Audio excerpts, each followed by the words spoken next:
శుక్లాంబరధరం విష్ణుం శశివర్ణం చతుర్భుజం ప్రసన్నవదనం ధ్యాయేత్ సర్వవిఘ్నోపశాంతయే అగజానన పద్మార్కం గజానన మహార్నిశం అనేకదంతం భక్తానాం ఏకదంతం ఉపాస్మహే. ఓం గం గణపతయే నమః. ఓం శ్రీమాత్రే నమః. ఓం శ్రీ గురుభ్యోం నమః.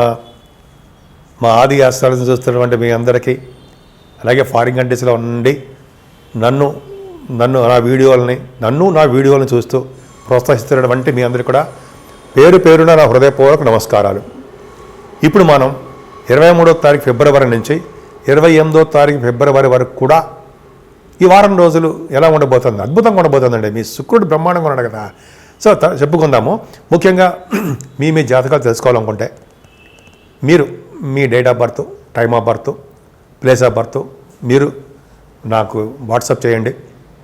అంతేకాకుండా మనం ఆది ఆస్ట్రాలజీ తరపున మేము ముహూర్తాలు కూడా పెడతా ఉండే, మ్యారేజ్ ముహూర్తాలు, మ్యాచ్ మేకింగ్ అంటాం కదా, వధూవరుల యొక్క జాతకాల పరిశీలన, అంతేకాకుండా మనం ఒడుగు ముహూర్తాలని ఉంటాయి కదా, ఈ సంవత్సరంలో ఉన్నాయి.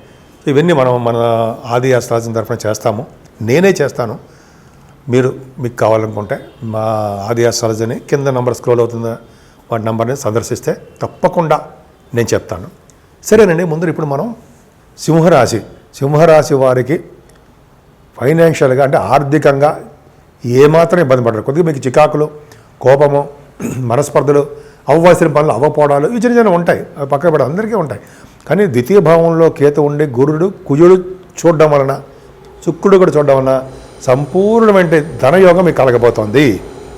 మీకు అనుకున్న దానికంటే మీకు వస్తాయి, డబ్బులు వస్తాయి. అంటే మీకు మొండి బాకీలు అనేవి, అంటే ఇంతకుముందు వరకు మీకు రాని బాకీలు డబ్బులు అని ఉంటాయి, అవి వస్తాయి. అంతేకాకుండా మీకు గాయకులకి మంచి బాగా పాటలు పాడే అవకాశాలు, అదృష్టము, విదేశాలు వెళ్ళే ఛాన్సెస్ ఎక్కువ ఉన్నాయండి. సింహరాశి వారికి గురుడు ద్వితీయ భావం, ఫోర్త్ భావాన్ని కూడా చూస్తున్నాడు. ఫోర్త్ భావాన్ని గురుడు చూడడం గొప్ప అదృష్టమే, అందులో డౌటే లేదు. పైగా శని కూడా చూస్తున్నాడు కాబట్టి తల్లిగారి యొక్క ప్రేమ, అనురాగాలు కొద్దిగా ఆవిడికి ఒంట్లో బాగుండా పోవడం జరుగుతూ ఉంటుంది. అందరికీ కాదండి, మీ జాతకాలు ఇచ్చే ఉంటుంది. కానీ చదువులో మాత్రం మీరు వెనకబడిపోతారు. వాహన యోగాలు, గృహయోగాలు మాత్రం సంపూర్ణంగా ఉంటాయి. అది కాకుండా రైతులకు చిన్న చిన్న కష్టాలు ఎదుర్కొంటారు, కానీ అంతిమంగా వాళ్ళు విజయం సాధిస్తారు. ఆ డబ్బులు చేతికి ఉంటాయి, సంతోషంగా ఉంటారు. అలాగే పంచమ స్థానంలో చంద్రుడికి కుజదృష్టి చంద్రుడికి కుజదృష్టి ఉంది. 12వ హౌస్లో ఆడు పంచమంలో ఉన్నాడు. అంటే చిల్డ్రన్కి విషయంలో చిన్న చిన్న ఇబ్బంది కలిగిస్తాడు కదా. పుత్రికా సంతాన యోగాన్ని కలిగిస్తాడు, సంతాన విషయంలో అభివృద్ధి కలిగిస్తూ ఉంటాడు. కుజదృష్టి కూడా ఉంది కాబట్టి చంద్రమంగళ యోగంలో ఉండే యోగాన్ని కలిగిస్తూ ఉంటాడు. అంతేకాకుండా స్టాక్ మార్కెట్లో బాగా ధనం సంపాదించడము, సక్సెస్ అవ్వడము చాలా చాలా బాగుంటుంది. సప్తమ స్థానంలో రవితో కలిసిన బుధుడు. యాక్చువల్గా రవి శనులు మంచివాడు కాదండి.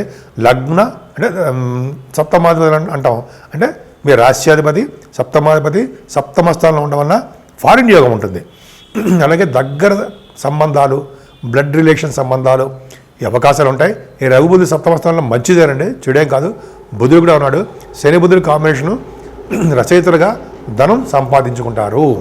అష్టమ స్థానంలో శుక్రుడితో కలిసిన రాహు జలతత్వ రాశిలో ఉన్నాడు, మంచిదేనండి. శుక్రుడు వచ్చే స్థితిలో ఒక మీన రాశిలో ఉండడం తప్పేం కాదు, మంచిగా చేస్తుంటాడు. కాబట్టి ఇంకేం చేస్తుంటే దశమాధిపతి అవడం వలన మీరు వ్యాపారాభివృద్ధి కలిగేది చేస్తూ ఉంటాడు. శుక్రుడు గురుడు పరివర్తనలో కూడా ఉన్నారు. మీ రాశిలోనే అష్టమ స్థానంలో శుక్ర రాహులు ఉండడం వలన అటు విదేశాలు వెళ్ళడము, లేకపోతే ఈ నదీ స్థానాలు అంటాం కదా, గంగా నది స్థానాలు, త్రివేణి నది సంగమ స్థానాలు ఇవి చేయడానికి అవకాశాలు ఉంటాయి, శుక్ర రాహుల కాంబినేషన్. అంతేకాకుండా మీ బిజినెస్లో కూడా బాగా రాణిస్తారు. ఒక విధంగా చెప్పాలంటే బిజినెస్లో కూడా శని చూస్తున్నాడు కాబట్టి కొద్దిగా స్లో అవుతూనే ఉంటాయి బిజినెస్లు. స్పీడ్గా వెళ్ళడానికి అవకాశం తక్కువ ఉంటుంది. ముఖ్యంగా రియల్ ఎస్టేట్ రంగం చిన్న చిన్న ఇబ్బంది కలగడానికి అవకాశం ఉంది. అంతేకాకుండా దశమ స్థానంలో గురుడు ఒక్కడు చాలండి. సింహరాశి వారికి, అడ్వకేట్స్, లాయర్స్కి దశమంలో గురుడు ఉన్నాడంటే అనర్గళంగా మాట్లాడే శక్తిని, అదృష్టాన్ని, ముఖవర్చస్సుని అవన్నీ ప్రసాదిస్తాడు. గురుడు అద్భుతంగా ఉంటాడు.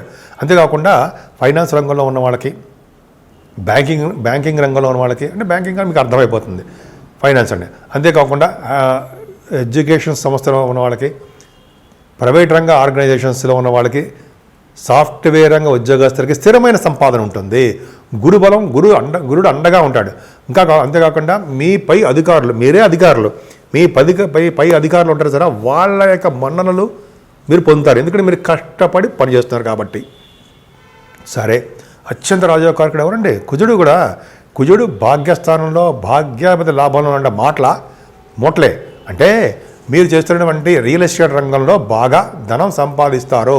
మీరు అనుకున్న దానికంటే మీకు భూములు అమ్ముడుపోవడము, ఫ్లాట్స్ అమ్ముడుపోవడము ఇవన్నీ ఉంటాయి.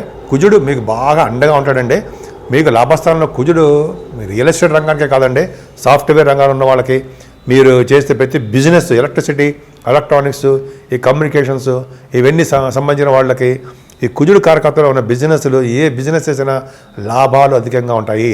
దశమంలో గురుడు, లాభంలో కుజుడు మీకు అండగా ఉంటారు, అండలో సందేహమే లేదు. సో మీకు ఈ వారం మొత్తం కూడా ధన విషయంలో ఏమాత్రం ఇబ్బంది పడరు.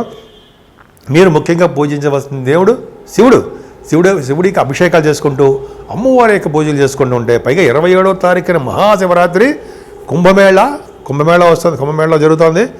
పైగా మీరు త్రివేణి సంగమ స్థానం ఎంతో ప్రాముఖ్యత సంతరించుకుంది అంటాం కదా, అలాగా మీరు స్నానాలు చేయండి, శివుడికి అభిషేకాలు చేసుకుంటే అద్భుతమైన ఫలితాలు ఈ వారం మొత్తం మీకు ఉంటాయి.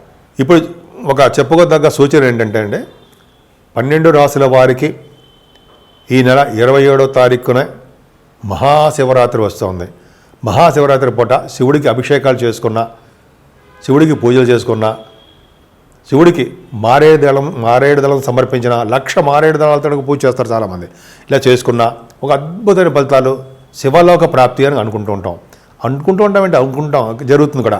అంతేకాకుండా ఈరోజు చాలామంది కాశీ క్షేత్ర దర్శనంలో చేసుకున్న, గంగా స్నానాలు చేసిన, పైగా ప్రయాగరాజులో మహాకుంభమేళలో మాఘమాసంలో వచ్చేటువంటి మహాశివరాత్రి పూట మనం స్నానాలు చేసుకున్న శివలోక ప్రాప్తి అని అంటాం కదా, శివలోకంలో ఉంటాం, శివలోక గచ్చతి అంటాం. అలాగే మనం అంత దూరం వెళ్ళలేకపోయినా మన ఇంట్లోనే శివుడి యొక్క పూజలు చేసుకుంటూ, శివుడికి సంబంధించిన అభిషేకాలు చేసుకుంటూ, శివుడికి మారేళ్ల దళాలు సమర్పించుకుంటూ ఉన్నా కూడా అంతే పుణ్యం వస్తుంది. మనం వెళ్ళలేకపోయినా గంగానదిని ప్రార్థించిన, ప్రయాగ స్వామిని ప్రార్థించిన, అలాగే శివుడి అభిషేకం, శివుడికి సంబంధించిన పూజలు చేసుకున్నా సరే అంతే ఫలితాలు, మంచి శుభ ఫలితాలు 12 రాసుల వాళ్ళకే ఉన్నాయి.